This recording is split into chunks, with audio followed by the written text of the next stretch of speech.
जय हिंद दोस्तों। आज मैं आपके लिए एक डिफरेंट टॉपिक लेके आया हूँ जिसका नाम है लाइफ आफ्टर मी। और ये जो टॉपिक है ये हम सबके लिए एप्लीकेबल है, वो भले ही सिविलियन हो, फौजी जो नौकरी कर रहे हो, या जो मेरे जैसे रिटायर भाई हो। तो ये वीडियो सब अपने आप अपने यार दोस्तों को और अपने वाइफ को ज़रूर दिखाइएगा, बिकॉज इसमें काफ़ी ज्ञान की बातें हैं जो आपको अच्छी लगेंगी। इफ़ आई एम गॉन, ये पिक्चर अपने आप में सब कुछ कह रही है और हम सारे शहीदों को श्रद्धांजलि देते हैं। और आज का ये वीडियो मैं अपने दोस्त ग्रुप कैप्टन गिल, जो आज हमारे बीच नहीं रहे, 26 जनवरी को इनका स्वर्गवास हो गया था लंबी बीमारी के बाद, तो ये वीडियो मैं उनको डेडिकेट कर रहा हूँ। Do it today, life is uncertain. हम सारे सोचते हैं ना, ये काम हम आज नहीं कल कर लेंगे, कल नहीं परसों कर लेंगे। हमने तो देखा है ना, कब क्या हो जाए किसी को नहीं पता चलता। तो सबसे पहले आज से, अभी से हम ये काम शुरू करते हैं। आप एक स्टेशनरी की दुकान पे जाइए, या घर में कोई छोटी कॉपी हो, 20 पन्ने की कॉपी या 30 पन्ने की कॉपी बहुत है, उसको ले आइए। सबसे पहला काम क्या करना है, आपने उसके ऊपर अपना नाम पता सब लिख देना, और वो उसमें आप लिखना शुरू करेंगे अंदर क्या क्या है, जिसके बारे में आपको बताने जा रहा हूँ। सबसे पहले हम रोज़ दिनचर्या में हम किसी को कुछ दे देते हैं, किसी से कुछ लेना होता है जो हमें पता है, बट हमारी वाइफ को या हमारे उनको नहीं पता, तो वो सब लिख दीजिए उसमें। अब आपने ये डायरी को अपने ब्रीफकेस से ऐसी जगह रख दी जहाँ किसी को नहीं पता कि जी आपने कोई डायरी लिखी थी। तो सबसे पहले आप अपनी वाइफ को बता दीजिए कि अगर मुझे कुछ हो जाता है तो आप सबसे पहले इस डायरी को निकाल लीजिए, ये आपकी मदद करेगी।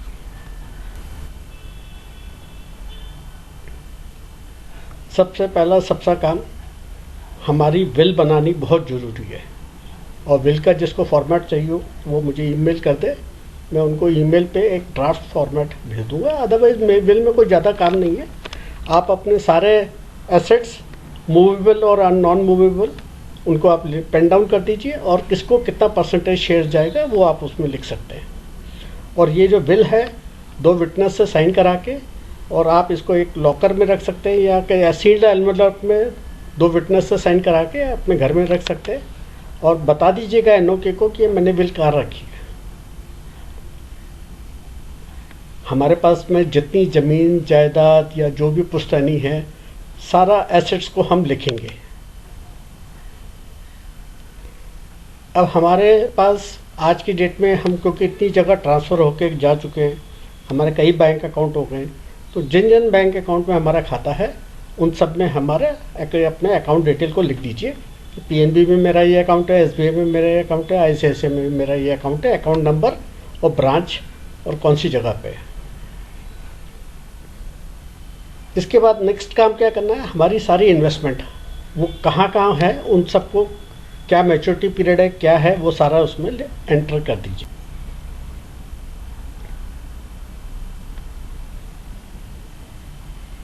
अब हम कई गलतियां कर जाते हैं सर्विस में, ये उनके लिए भी है जो सर्विस में है, कि आप अपने एनओके का नाम पीपीओ में और बैंक डिटेल में सब एक जैसा होना चाहिए। जैसे अगर आपका नाम, अगर मैं अपने फ्रेंड की बात करूं, उसका नाम है जसपाल सिंह गिल, तो उसका सर्विस में रिकॉर्ड में नाम होना चाहिए जसपाल सिंह गिल, आधार कार्ड में नाम होना चाहिए जसपाल सिंह गिल, पैन कार्ड में होना चाहिए सेम पूरा। अब कई जगह क्या होता है, हम शॉर्टकट लिख देते हैं जेएस गिल, तो ये गलत है, क्योंकि कहीं पे भी मिसमैच हो जाएगा। सेम वे हमारे स्पाउस के, तो स्पाउस का नाम पूरा आएगा, जो आपने नाम लिखा है पीपीओ में, इंश्योर करिएगा वही नाम आधार में, बैंक में, सब जगह वही हो। जो आपका पेंशन अकाउंट खुला होगा वो जॉइंटली खुला होगा। आजकल के तो अकाउंट सारे जॉइंटली खुलते हैं, और जिनके पुराने हैं इंश्योर करिएगा कि वो जॉइंट अकाउंट हो और उसमें नॉमिनी जरूर लिखा हो। मैं इस चीज़ की बात कर रहा था, recheck spelling and date of birth, ये सबके लिए ज़रूरी है। जो सर्विस में है उनके लिए खासकर आप अपनी spelling date of birth of NOK in PPO, PAN, Aadhaar, bank account, ये सब में चेक कर लीजिएगा। सर्विस रिकॉर्ड बुक में अगर कहीं गलती है तो प्लीज़ इसको ठीक करा लीजिए टाइम रहते। आपके जो भी अकाउंट हैं, जो भी इन्वेस्टमेंट हैं, सब में जॉइंट अकाउंट होना चाहिए और सब में नॉमिनेशन होना चाहिए। अब स्पर्श में क्या है, हमारा नॉमिनी तो अपडेट हो जाता है, बट ये LTA लाइफ टाइम एरियर ये अपडेट नहीं होता है। तो आपको स्पर्श में लॉगिन करके LTA को अपडेट करना है। अगर आप पेंशन धारी हैं तो सर्विस वालों के लिए एप्लीकेबल नहीं है, केवल पेंशन वालों के लिए LTA एप्लीकेबल है। आजकल क्या है, हम सब ने म्यूचुअल फंड में इन्वेस्टमेंट किया है, शेयर मार्केट में कुछ ना कुछ छोटा मोटा इन्वेस्टमेंट होगा। तो हर म्यूचुअल फंड को कोशिश करिए आप जॉइंट अकाउंट रखिए। अगर जॉइंट नहीं भी रख सकते हैं तो उसमें नॉमिनी जरूर ऐड कर दीजिए। और सेम वे डीमेट अकाउंट में अपना जॉइंट अकाउंट हो तो ठीक, नहीं हो तो नॉमिनी जरूर रखिएगा। और ये सारा जो आपका इन्वेस्टमेंट है, इसको आप, मैंने जैसे पहले बताया था, उसको लिख के जरूर रखिएगा। अब हमारे पास ईमेल आईडी हो जाते हैं, जीमेल का तो सबके पास ही है क्योंकि मोबाइल में जीमेल चलता है। उसके अलावा हमारे ऑफिस की ईमेल आईडी है, हमारी 2-3 ईमेल आईडी हो जाती है। अब हमारे परिवार को उनके पासवर्ड नहीं पता होंगे, जब हम चले गए तो उसके बाद पासवर्ड का क्या होगा। तो आप इनको लिख लीजिए कॉपी में, सेफ है, सो दैट आपकी एनओके को आपके बाद दिक्कत नहीं आएगी। डिजिटल रिकॉर्ड, आजकल सारा डिजिटल होता जा रहा है। आपका डिजी लॉकर का क्या आईडी है, आपका भीम की क्या आईडी है, सारे डिजिटल रिकॉर्ड को आप लिख के रख लीजिएगा। आपके पास कितने क्रेडिट कार्ड है, डेबिट कार्ड, इनको जरूर लिखिएगा, क्योंकि आजकल कई क्रेडिट कार्ड में और स्पेशली जिनके पास DSP अकाउंट है उनमें इंश्योरेंस का प्रोविज़न है। यानी अगर आपको कुछ एक्सीडेंटल डेथ हो जाती है तो आपको उसमें आपको इंश्योर्ड अमाउंट मिलेगा। तो वो अगर आपने लिखा होगा तो आपके एनओके को ढूंढने में या क्लेम करने में दिक्कत नहीं आएगी। आजकल हम सारे जने इंटरनेट बैंकिंग यूज़ करते हैं। इससे आसानी ये होगी कि एनओके घर बैठ के आपका ट्रांजैक्शन कर पाएंगे अगर आपने इंटरनेट बैंकिंग के डिटेल्स भी लिख के रखे होंगे। अब आप अगर रिटायर हैं तो आपका सारा डाटा पहले तो जिला सैनिक बोर्ड में रजिस्टर्ड होना चाहिए। अगर रजिस्टर्ड है तो प्लीज़ उसको अपडेट करा लीजिएगा। अगर आपने लोकेशन चेंज की है, ईमेल आईडी चेंज की है, फ़ोन चेंज किया है या घर चेंज किया है, तो जो भी आपका लेटेस्ट डाटा है वो जिला सैनिक बोर्ड में अपडेट करा दीजिएगा। अब हमारे जितने सर्विस के कागज़ हैं उनको एक जगह रखिए, सो दैट अभी PPO नंबर है, अब लोगों को पता ही नहीं क्या है, पेंशन पे ऑर्डर, अब इसका जो नंबर है ये कहीं लिख के रख लीजिए। तो इससे क्या होगा, जब आप स्पर्श से डीलिंग करेंगे तो स्पर्श के लिए आसानी है, केवल PPO नंबर। अब मैंने आपको सारी बातें बता दी। अब आप कहोगे सर इंटरनेट बैंकिंग 90 दिन में बंद हो जाता है, चेंज हो जाता है, हमारा ईमेल आईडी का पासवर्ड हमें चेंज करना पड़ता है, कई चीज़ें हो जाती हैं ज़िंदगी में। तो आप एक आदत बना लीजिए, मोबाइल में रिमाइंडर डाल दीजिए कि आपको हर 3 महीने में जो जो आपने रिकॉर्ड किया है अब तक उस सबको आपने अपडेट करना है। ठीक है, तो चलिए आगे चलते हैं। कहाँ जाएंगे, आगे चलते हैं। सेफ जर्नी पे, सेफ फ्लाइट है। अब मैं तो चला गया, अब सोचने से क्या होगा, दुनिया भर के सवाल मन में, क्योंकि हमने तो सोचा था हम तो जाएंगे नहीं, तो ये काम कल कर लेंगे। अब क्या होगा हमारे बाद, सर घूम गया ना, अब तो आप चले गए। तो अगर टाइम रहते आपने जो मैंने काम बताए थे नहीं किए तो ये आपने सारा मिस कर दिया। अब आप सोचते रहेंगे ऊपर बैठ के कि मेरे एनओके को या मेरे बाद मेरे फैमिली का क्या होगा। तो अगर आप उनसे प्यार करते हैं तो कृपया ये जो मैंने काम बताए ये सब कर लीजिएगा। आपको वीडियो कैसा लग रहा है, अगर आपको अच्छा लग रहा है तो मेरे YouTube चैनल को सब्सक्राइब कीजिएगा, लाइक करिए, कमेंट करिए, मुझे अच्छा लगेगा। उसमें सजेशन दीजिए कि आपको क्या चीज़ और चाहिए, और अपने यार दोस्तों के साथ शेयर करिएगा, क्योंकि उससे मुझे प्रोत्साहन मिलता है। अब हमारे बाद हमारे एनओके को क्या काम करने हैं ये अब आते हैं। अब यहाँ पे अब हम हमारी जो वाइफ है और जो हमारे एनओके उनके लिए बहुत जरूरी बातें मैंने इसमें बताई है, तो उनको ज़रूर दिखाइएगा। आज आपकी डेथ हुई है, आप तो नहीं है, तो आपकी बीवी को सबसे पहले, अगर आप यूनिफॉर्म में थे, अगर फौज में थे, तो अपने ऑफिस जो नियरेस्ट, अगर मैं जैसे चंडीगढ़ में हूँ तो 12 विंग या 3 BID के ड्यूटी ऑफिसर को कॉल करिए और उनको बताइए कि ऐसी अनहोनी घटना फैमिली में हो गई है और हम कल क्रिमेशन करना चाहते हैं। तो वहाँ से एक क्रिमेशन की टीम आती है जो आपकी पूरा सर्विस ऑनर के साथ में आपका क्रिमेशन में मदद देंगे। अब आपने क्या करना है, सबसे पहले अपने रिकॉर्ड को बताना है कि ऐसी ऐसी एक घटना हो गई है हमारी फैमिली में। ये तो हो गई FIR की तरह कि फर्स्ट इंफॉर्मेशन रिपोर्ट, हमने अपने रिकॉर्ड को बता दिया कि हमारे फैमिली में ऐसी घटना हो गई है। और उसके बाद में हमने स्पर्श को या जो भी पेंशन डिस्बर्सिंग एजेंसी है PDA, हमारी अफवाह या वो जो भी फैमिली वेलफेयर वाली एसोसिएशन है, कैंटीन और लोकल मिलिट्री स्टेशन को बताना कि ये घटना घट चुकी है।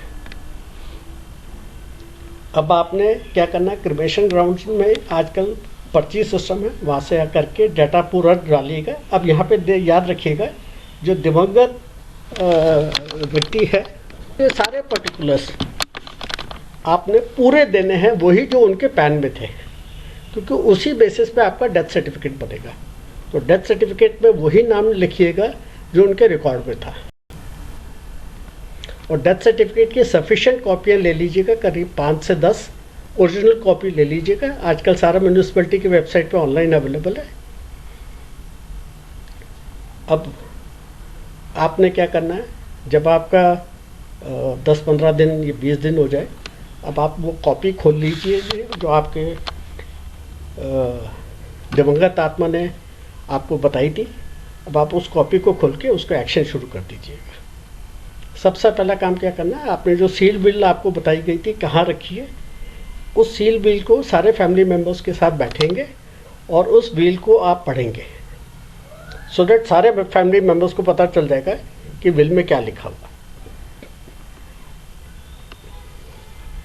जब आपने स्पर्श में या पेंशन डिस्बर्सिंग एजेंसी को बता देंगे और डेथ सर्टिफिकेट की कॉपी भेज देंगे, तो आपकी फैमिली पेंशन ऑटोमेटिक स्टार्ट हो जाएगी। अगर किसी कारणवश फैमिली पेंशन स्टार्ट नहीं होती है 1 या 2 महीने, तो आप अपने रिकॉर्ड ऑफिस को बता दीजिएगा कि मेरी फैमिली पेंशन शुरू नहीं हो रही है, तो वो कारण चेक करके आपको बता देंगे। अब आपके पति के पास में रिटायर्ड ऑफिसर्स आई कार्ड होगा या जो भी रिटायरमेंट के बाद आइडेंटिटी कार्ड मिला होगा, आप उसको नियरेस्ट मिलिट्री स्टेशन में जमा करा के उसके एक्नॉलेजमेंट लेके अपने रिकॉर्ड में रख लीजिएगा।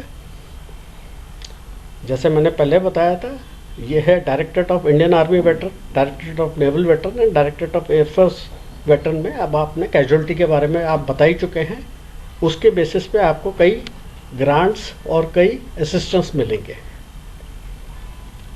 अब आप दिवंगत आत्मा की ईमेल आईडी खोल लीजिएगा, जितनी है चेक कर लीजिएगा, उसमें कोई क्रेडिट कार्ड के बिल्स पड़े हो, कोई बिजली का बिल हो, पानी का बिल आया पड़ा हो, तो कम से कम आप उनको पे कर पाएंगे और उनके बाद में उनको आप क्लोज कर सकते हैं। अब आपके पति की ग्रुप इंश्योरेंस स्कीम होगी, अगर सर्विस फौजी है, नहीं है तो सिविलियन है, तो उनकी कोई भी इंश्योरेंस क्लेम होगी, तो आपको डेथ सर्टिफिकेट के साथ में एक एप्लीकेशन उनको देनी पड़ेगी कि ऐसे ऐसे हमारे फैमिली में अनहोनी बात हुई है, तो आप हमारी इंश्योरेंस अमाउंट का पेमेंट कर दें। इसमें एक ध्यान रखिएगा, जो बैंक अकाउंट आप देंगे वो बैंक अकाउंट जॉइंट अकाउंट होना चाहिए आपका, और उसके सारे पर्टिकुलर्स करेक्ट हो, प्रेफरेबली एक उसकी फोटोकॉपी लगा दे तो ज़्यादा अच्छा है। एयरफोर्स बेनेवलेंट एसोसिएशन और अफवाह सिमिलरली आर्मी और नेवी के हैं, उनके आप जो बेनेवलेंट एसोसिएशन है और जो आपके वाइफ वेलफेयर एसोसिएशन है उनको आप बताएंगे, तो वहाँ से भी आपको ग्रांट और असिस्टेंस मिलेगी। अगर आपके पति ने कोई सिविल में इंश्योरेंस ली हो तो उसका भी आप निकाल के क्लेम कर सकते हैं। अब आप ध्यान रखिएगा कि सारे जो बैंक अकाउंट्स आपके पति के साथ में थे, आपने अब उनको उनका नाम हटवा के आपके जो भी बच्चे हैं आपके साथ में, उनका नाम के साथ आपका जॉइंट अकाउंट हो जाएगा और नॉमिनी को फिर आपको अपडेट करना पड़ेगा। बिकॉज अगर आपका बेटा नॉमिनी था तो वो जॉइंट अकाउंट होल्डर हो गया, तो जो दूसरा बच्चा है या उसकी वाइफ है वो नॉमिनी बन जाएंगे। बट एक चीज़ ध्यान रखिएगा, जो पेंशन अकाउंट है वो जॉइंट अकाउंट नहीं बनेगा, वो आपके पति के साथ ही रहेगा। अब आपके घर में जितनी एफडी हैं, जितने इन्वेस्टमेंट हैं, जितने लॉकर्स हैं, उनका स्टॉक ले लीजिएगा और उसमें भी आपने सब काम यही करना है कि आपने अपना नाम प्राइमरी अकाउंट होल्डर बना लेना है। अब आपने क्या करना है, जो आपके पति ने किया था टाइमली रहते हुए, उन्होंने अपनी विल बनाई थी, तो आपने भी अब बैठ के अपनी विल बनाएंगे कि आपके बाद आपके जो भी पति देव आपको छोड़ के गए थे वो सारी चीज़ों का किसको हमने देना है। तो इससे क्लैरिटी होगी। सेम वही प्रोसीजर है विल का भी, कि 2 विटनेस होंगे और उसको सेफ जगह पे रखेंगे। क्योंकि आपके जाने के बाद और आपको इतनी इन्वेस्टमेंट नहीं है और आप इसके बाद आपके पास कोई सोर्स ऑफ इनकम नहीं है पेंशन के अलावा, मेरी आप सबसे हाथ जोड़ के निवेदन है कि शेयर मार्केट में प्लीज़ पैसा मत लगाइए। दुनिया भर के लोग आपको आके लालच देंगे, प्लीज़ शेयर मार्केट में पैसा मत लगाइएगा, वहाँ पैसा जब डूबता तो पता नहीं चलता। आज की डेट में साइबर क्राइम बहुत ज़्यादा हो रहा है, रोज़ नए नए तरीके निकल रहे हैं। तो आपने किसी भी SMS पे, किसी भी ईमेल पे आए हुए लिंक पे क्लिक नहीं करना है और ना ही कोई उसको किसी के बहकावे में आना है। एक AP के एक्सटेंशन फाइल आती है, इसके अंदर सारे के सारे मैलवेयर होते हैं। आपने इस फाइल को तो कभी डाउनलोड करना ही नहीं है, याद रख लीजिएगा, APK फाइल। हम क्या करते हैं, गूगल में जैसे SBI टाइप कर दिया तो सबसे ऊपर जो वेबसाइट आएगी वो जनरली स्पॉन्सर्ड लिखा होगा उसके ऊपर। आप थोड़ा सा नीचे जाएंगे तो आपको दिख जाएगा कि ऑनलाइन SBI का प्रॉपर एड्रेस, तो उसको ले लीजिए या नोट कर लीजिए और खुद टाइप कर लीजिएगा। आजकल हम सारे जने मनी लेते हैं, सॉरी मेरे से यहाँ गलती हो गई, एक रिसीव मनी की स्पेलिंग में F आ गया। कभी भी आपने QR को स्कैन मनी लेने के लिए नहीं करना है, तो इससे भी साइबर फ्रॉड होते हैं।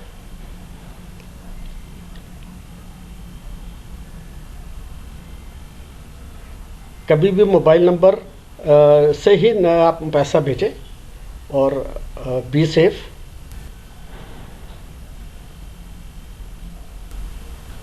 आशा करता हूँ आपको ये वीडियो पसंद आया होगा। मुझे ये वीडियो बनाते हुए उतना ही दुख हुआ है अपने दोस्त के जाने का, इसलिए मैंने ये वीडियो बनाया कि उस अफसर ने बोला था अपने दोस्त को कि यार मेरी विल बनवा दे, तो उसने कहा था हाँ मंडे बनवा दूंगा, और वो शनिवार को हमें छोड़ के इतवार की सुबह चला गया। तो टाइम बता के नहीं आता। तो मेरी आप सबसे गुजारिश है कि जो जो मैंने इसमें बताया है वो आप ज़रूर करिएगा और जितना हो सके लोगों की मदद करिएगा। अगर आपको कोई भी सवाल हो, कोई क्वेरी हो या सजेशन हो, आप मेरा ये ईमेल आईडी है, आप इस पर मुझे मेल कर सकते हैं। बहुत बहुत धन्यवाद। जय हिंद।